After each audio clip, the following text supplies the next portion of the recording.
छत्रपती शिवाजी महाराज की। जेवणाची वेळ झालेली आहे, पण तेवढा काही मोठा आवाज आलेला नाही। पूर्ण गावामध्ये आवाज गेला पाहिजे।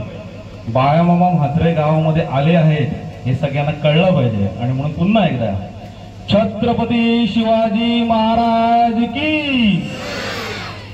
आता सगळ्यांना समजलं। एका चांगल्या सोहळ्याला आज उपस्थित राहण्याची मला संधी मिळाली, त्याबद्दल आयोजकांना मी प्रथम धन्यवाद देतो। या सर्वांग सुंदर सोहळ्यासाठी उपस्थित असलेले विचारपीठावरील सर्व मान्यवर, उपस्थित ग्रामस्थ, पत्रकार बंधू आणि गावाबाहेरून गावातील आणि सर्व सेवा सहकारी संस्थांचे पदाधिकारी, या सगळ्यांना मी धन्यवाद देतोय। ते याच्यासाठी की अशा सोहळ्यांचं साक्षीदार होणं हे प्रत्येकाच्याच भाग्यात असतं, अशातला भाग नाही। जी लोक अशा सोहळ्यांना उपस्थित राहतात ती खरी भाग्यवान असतात। त्याचं कारण असं की आज आपण जे सगळे गड किल्ले पाहतो, म्हणजे छत्रपती शिवाजी महाराजांनी निर्माण केलेल्या ज्या सगळ्या वास्तू आहेत त्या आजही आपल्याला छत्रपती शिवाजी महाराजांची आठवण करून देतात। कारण त्या काळामध्ये जे बरोबर 400 वर्षापूर्वी, सुमारे 400 वर्षापूर्वी त्यांनी जे काही करून ठेवलंय ते आपल्याला पाहताही येत नाही, म्हणजे आपण आपल्या पूर्ण आयुष्यामध्ये ते बघू शकत नाही। एवढं साम्राज्य त्यांनी उभं केलं। वयाच्या 50व्या वर्षी त्यांचं निधन झालं, म्हणजे 50व्या वर्षापर्यंत, 16व्या वर्षापासून 50व्या वर्षापर्यंत तेवढ्या कारकिर्दीमध्ये त्यांनी जे करून ठेवलंय ते सगळं हा चंद्र सूर्य असेपर्यंत ते मिटवू शकत नाही कोणी। आणि त्यांचा आदर्श जेव्हा आम्ही घेतो, त्यांचे फोटो लावतो, त्यांना भजतो, पुजतो, तेव्हा त्यांच्यापासून नेमका काय आदर्श घ्यायचा हा मोठा प्रश्न असतो। मी ग्रामपंचायतीच्या सगळ्या सदस्यांना धन्यवाद देईन, त्यांचे आभार मानेन की तुमच्या कारकिर्दीमध्ये एवढी सुंदर वास्तू तुम्ही उभारून दाखवलेली आहे। हा एक मैलाचा दगड आहे। जेव्हा तरी नाव निघेल, आमची दुसरी, तिसरी, चौथी पिढी जेव्हा येईल तेव्हा सांगेल की आमचे पूर्वज असे होते की त्यांनी आमच्यासाठी एका सुंदर वास्तूचं निर्माण करून ठेवलंय। खर तर हे प्रत्येकाच्याच नशिबात असतं अशातला भाग नाही। जे सदस्य आहेत, सरपंच चंदू ठाकरे, अविनाश ठाकरे, उपसरपंच, ही सगळी जी मंडळी आहे, तुम्ही खूप चांगलं काम करून ठेवलंय। मी एक छोटासा किस्सा सांगेन, जे खरं तर इथे अरुण पाटील साहेब आमचे शिवसेनेचे ज्येष्ठ नेते, मार्गदर्शक उपस्थित आहेत, त्यांना तो किस्सा माहिती आहे। प्रत्येक पक्षामध्ये मामा 4-5 गट असतात। प्रत्येक गटाचा कोणीतरी असतो, तुम्हीही त्याला साक्षीदार आहात, तुम्ही शिवसैनिक होता, शिवसेनेत होतात। ठाण्यामध्ये सतीश प्रधान साहेब आणि धर्मवीर आनंदिगे साहेब या दोघांमधून विस्तव दाखवता। खूप मोठ्या प्रमाणावर वादावादी सुरू असायची, तक्रारी सुरू असायच्या। दिगे साहेब जिल्हा प्रमुख होते आणि त्यांच्या सातत्याने अन्याय होत होता, म्हणून धर्मवीर आनंदिगे साहेबांचं एक निवेदन घेऊन नगरसेवकांनी मातोश्रीवर जायचं, बाळासाहेब ठाकरे यांना साकडे घालायचं आणि त्यांनी सांगायचं की सतीश प्रधान जे खासदार होते, हे प्रधान साहेब हे त्रास देत आहेत किंवा त्यांना हस्तक्षेप करायला लावू नका। ठाणे जिल्ह्यामध्ये तेव्हा एक ठाणे जिल्हा होता, दिगे साहेब चांगल्या प्रकारे काम करतायत आणि ह्या अडचणी येत आहेत, तुम्ही त्यामध्ये लक्ष घाला। आता त्यावेळेस हिंदू हृदय सम्राट बाळासाहेब ठाकरे, म्हणजे ही गोष्ट तुम्हाला 95ची सांगतोय, तेव्हा माझं वय 24 वर्ष होतं। मी 1989ला सामनाचा पत्रकार, म्हणजे ज्यावेळेस बाळासाहेब सामना दैनिकामध्ये येऊन बसायचे त्यावेळेस मी सहज आम्ही त्यांना भेटायचो, बोलायचो। आता बाळासाहेबांकडे निवेदन घेऊन जायचं आहे, काही नगरसेवक त्यांनी तयार केले, 6 नगरसेवकांनी ठरवलं, पण बाळासाहेबांकडे बोलणार कोण? म्हणजे आता जी सगळी नगरसेवक मंडळी त्यावेळेची होती ती आता खूप मोठी आहे मामा, हे चांगली आहे, त्यांची नावं नाही घेऊ शकत आपण इथे। एवढी मोठी मंडळी ती आता शिवसेनेमध्ये आहेत, त्यांना घेऊन तिथे जाणार, पण बोलणार कोण?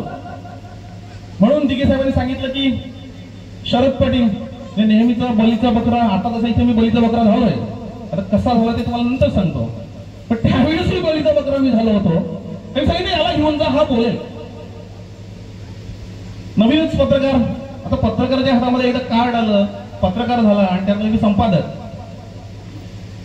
एकदा संपादक तुम्ही काढले, पेपर झाला आणि त्या काळात पेपर पत्रकारांना वगैरे मान सन्मान होता, म्हणजे तो आताही आहे.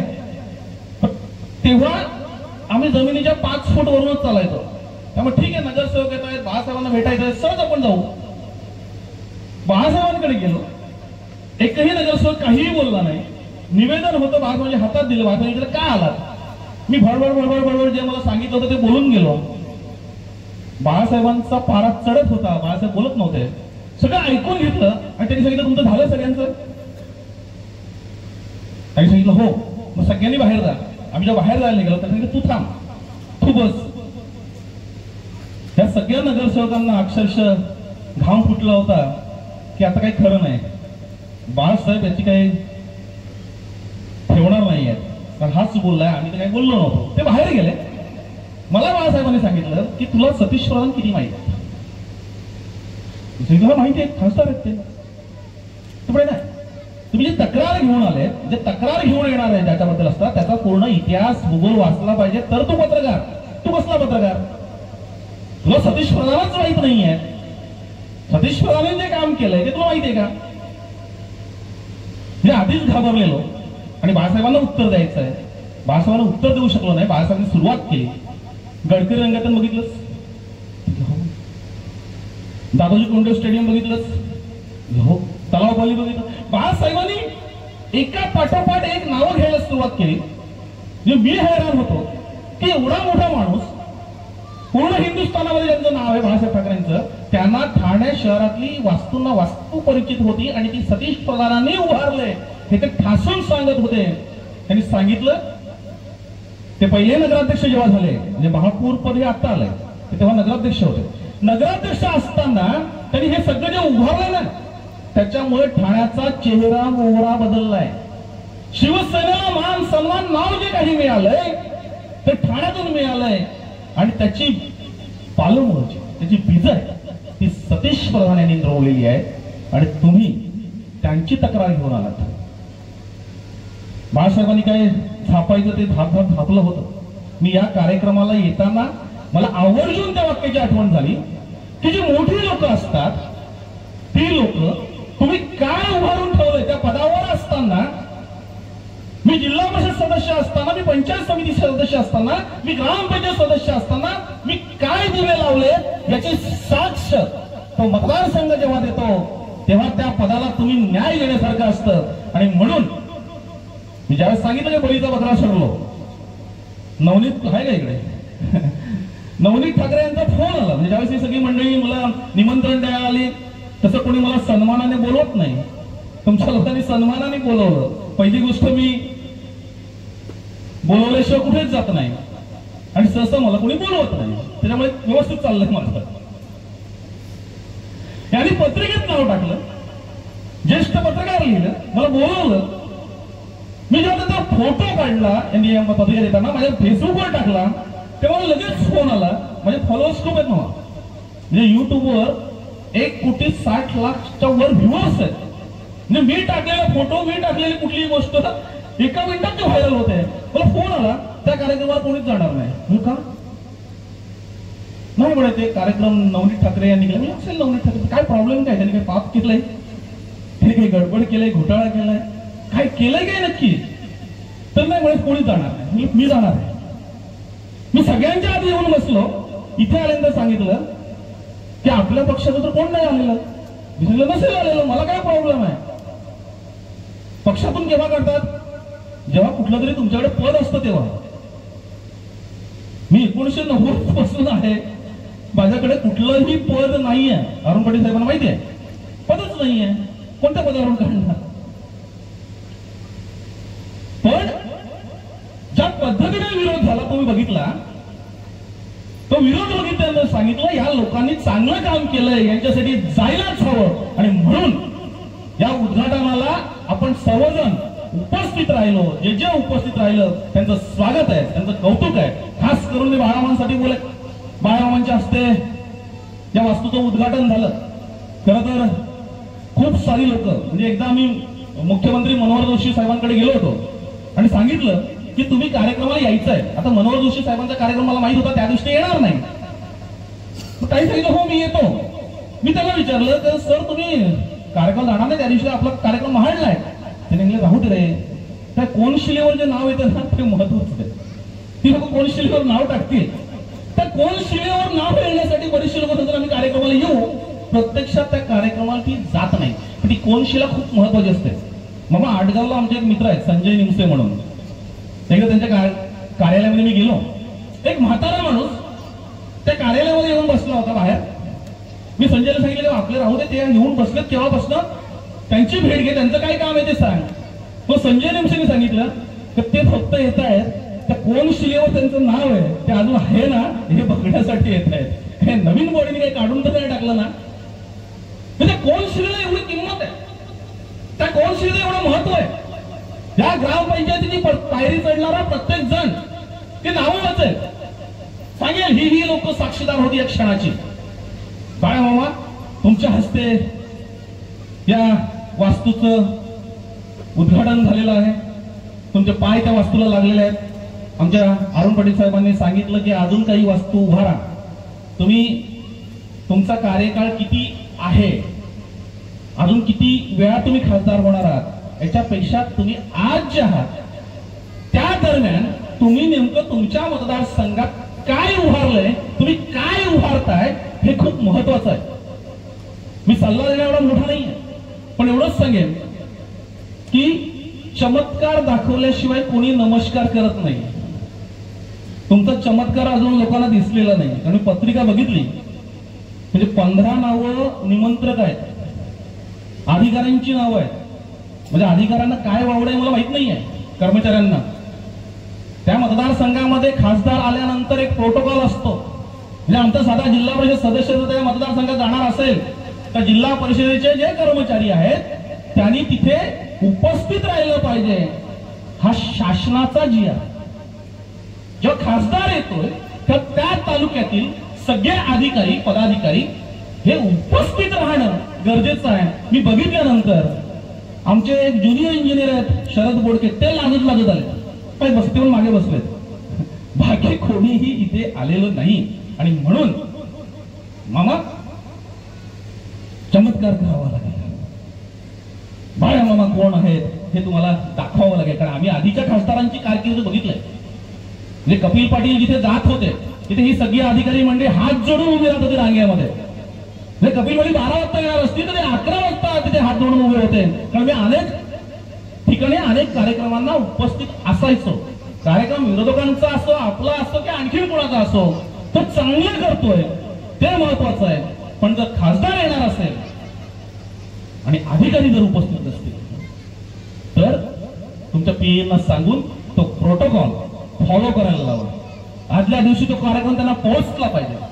कारण आता जर मी तुम्हाला काम सांगितलं की तुम्ही खासदार म्हणून आहात, ही माझी समस्या आहे का तुम्ही मी तुम्हाला मत दिलेलं आहे, तुम्ही कोणाला फोन करणार, कोणाला सांगणार, तो अधिकारी इथे उपस्थित पाहिजे, त्याला सांगितलं गेलं पाहिजे की हे काम तुझं झालं पाहिजे. आणि म्हणून मामा चमत्काराची गरज आहे. मी सेवा सहकारी सोसायटीची जी सगळी मंडळी आहे त्यांना धन्यवाद देईन की त्या काळामध्ये दूरदृष्टिकोन काय असतो तर त्यावेळेस जी सगळी मंडळी होती त्यांचं आज नाव कोनशिलेवर लागलेलं आहे. ती सगळी मंडळी त्या काळामध्ये काही ठरवलं की आपल्या गावासाठी सोसायटीसाठी जमीन असावी. येणारी जी आमची पिढी आहे ती त्याचा सदुपयोग करी. म्हणजे तो दृष्टिकोन जो होता यशवंत लडकू भुईर, वसंत यशवंत भुईर तर आणखी जी मंडळी असतील त्या मंडळींचा दूरदृष्टिकोन होता का तिथे त्याचं काहीतरी सोनं करतील. आज तुम्ही खऱ्या अर्थाने सोनं केलेलं आहे. तिथे कुठे जिथे असतील तिथून तुम्हाला धन्यवाद देत असतील की आम्हाला जे जमलं नाही ते तुम्ही करून दाखवलं. मी वाडा सेवा सहकारी सोसायटीचा चेअरमन आहे. आमच्याकडे 24 गाव आहेत. सगळ्यात मोठी सोसायटी कदाचित निलेश भाऊ तीच असतील ना. म्हणजे 12-14 कोटींची उलाढाल आहे. मला तिथे आमची ही इमारत आहे. मी 15 वर्षापूर्वी जिथे जेव्हा संचालक म्हणून गेलो लगेच चेअरमन झालो. चेअरमन झाल्याबरोबर पहिली शपथ घेतली होती की या सोसायटीमध्ये जोपर्यंत मी आहे तोपर्यंत पाणीही पिणार नाही, चहाही पिणार नाही, भत्ता घेणार नाही, नाश्ता करणार नाही, कुठलाच उपभोग घेणार नाही. भाषण करताना सांगितलं होतं की सोसायटीचा पैसा खाणं हे शेतकऱ्यांच्या पोरांचं पाप खाण्यासारखं आहे. हे शेतकऱ्यांच्या पोरांची अवस्था अत्यंत वाईट असताना आपण त्यांना कर्ज देतो, त्या कर्जातून जो काही पैसा मिळतो त्याच्यामध्ये आम्ही आमची चैन करतो, आम्ही त्या पैशावर आमच्या पोरांना जेव घालतो, खाऊ घालतो, आपल्या पिढ्याला पिढ्या नरकात जाते. मी तुम्ही मागचं बघा, जे आधीचे चेअरमन असतील, मी सगळ्या गावातल्या, मी पूर्ण महाराष्ट्रभरचं सांगतोय की काल परवा जे पदावर होते त्यांची नावं आम्हाला आठवत नाहीयेत की पदावर कोण होता, तर त्यांनी ज्या पद्धतीने ती सोसायटी ओरबडली, ज्या पद्धतीने ते लुटलं, तो कारभार अत्यंत वाईट होता. तिथल्या सोसायटीच्या सदस्यांनी, चेअरमन, उपचेअरमन, व्हाईस चेअरमन या सगळ्यांनी चांगल्या प्रकारे वास्तूला हातभार लावला, चांगली वास्तू उभारली. ग्रामपंचायत सदस्य, सरपंच असतील, उपसरपंच असतील, तुम्हाला सांगेन अविनाशजी किंवा चंदू ठाकरे त्या इमारतीमध्ये बसल्यानंतर, त्या खुर्चीमध्ये बसल्यानंतर आपल्या मनात जर पाप येणार असेल, आपण ग्रामसेवकला सांगून तर 2 पैसे कोणाकडून काढण्यासाठी त्याचा वापर करणार असू, गावामध्ये येणारी जी योजना आहे त्या योजनेमध्ये टक्केवारी आपल्याला पाहिजे या हेतूने जर बसणार असू, तर ती वास्तू तुम्हाला कधीही लखलाभ होत नाही. आणि ती वास्तू म्हणजे खरं तर माझा वास्तुशास्त्रावर, मी एक छोटासा बिल्डर आहे, पण वास्तुशास्त्रावर खूप अभ्यास आहे. आम्हाला माहिती आहे की ते दरवाजे, खिडक्या, लादी जे काही असतील ते ह्या सगळ्या तुमच्या भ्रष्टाचाराचे साक्षीदार असतात आणि ते तुम्हाला शिव्या शाप देत असतात. जेव्हा आम्ही एखादी गावाची योजना लुटतो, एखाद्या योजनेतून पैसे खातो आणि ते पैसे जेव्हा आपल्या घरी येतात, तेव्हा आपण आपल्या घरामध्ये पाप घेऊन येतो आणि त्या पापामुळं आपल्या घरातील सगळं जे वातावरण बिघडतं. तुम्ही बघा, प्रत्येक घराघरात सुद्धा भांडणं चालू आहे. बायको तो नवऱ्याशी पटत नाही, बायकोचं मुलांशी पटत नाही, मुलांचं बापाशी पटत नाही. हा जो जेवढा पैसा वाईट आपल्या घरामध्ये येतो ना, तो सगळा शिव्याशाप घेऊन येतो. आणि म्हणून त्या वास्तूमध्ये एकदा बसल्यानंतर, त्या खुर्चीवर बसल्यानंतर त्याचं पवित्र राखणं हे खूप गरजेचं आहे. तुम्ही चांगली वास्तू निर्माण केली. मला खरं तर खूप सारं बोलायचं होतं, सांगायचं होतं, मात्र वेळ खूप झालेला आहे. जो कार्यक्रम आपला 12चा होता तो 2 पर्यंत गेलेला आहे. आता जेवणाची वेळ झालेली आहे आणि अधिक मी जर बोलत बसलो तर तुम्ही शिव्याशाप द्यायला मला सुरुवात कराल. त्याआधी थांबतो. बाळामामा, तुम्हाला मी शुभेच्छा देतो. पुन्हा एकदा ज्यांनी वास्तू उभारली त्या मजूरकरांपासून तर आजच्या या कार्यक्रमासाठी ज्यांनी मेहनत घेतली त्या सर्वांना अंतःकरणापासून शुभेच्छा देतो आणि इथे थांबतो. धन्यवाद.